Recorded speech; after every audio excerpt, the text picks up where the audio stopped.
This popcorn-style review contains scenes from another video.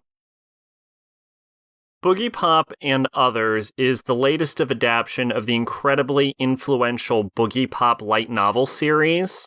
It is about a person called Boogiepop, or I should say an alternate personality of a girl called Boogiepop, although Boogiepop's gender is actually ambiguous, that arrives to defeat threats to the entire world.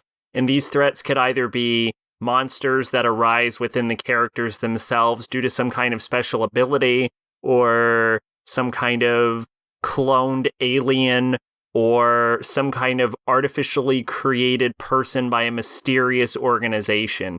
But all in all, Boogiepop generally revolves around characters that are afflicted and affected by this supernatural occurrence that is a threat to the world, and it deals with how that threat arises, where it comes from, how it arises, what it does, and how it affects the people and, world around it, before Boogiepop usually arrives and ends up defeating the threat.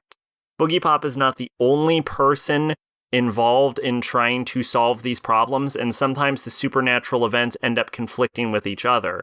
But Boogiepop is usually the one that finishes the fight, I should say. It has it seems to adapt multiple light novels, I think like 4 or something, but I never read the Boogiepop series myself.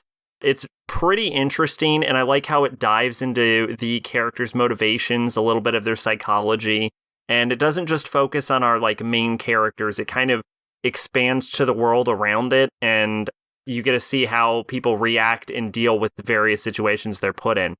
The biggest issue I have with it is that all of the characters look relatively similar, except for a few notable characters. Like Boogiepop is fairly distinguishable, but a lot of them look very similar, and sometimes the timeline can actually jump around a little bit.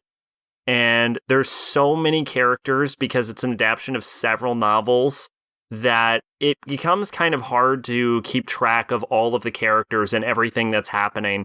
And I found myself having to refresh myself on who people were, because sometimes they'll just say a character's name and you're just expected to remember that fucking character. So I had to look up sometimes who the fuck they were referencing sometimes.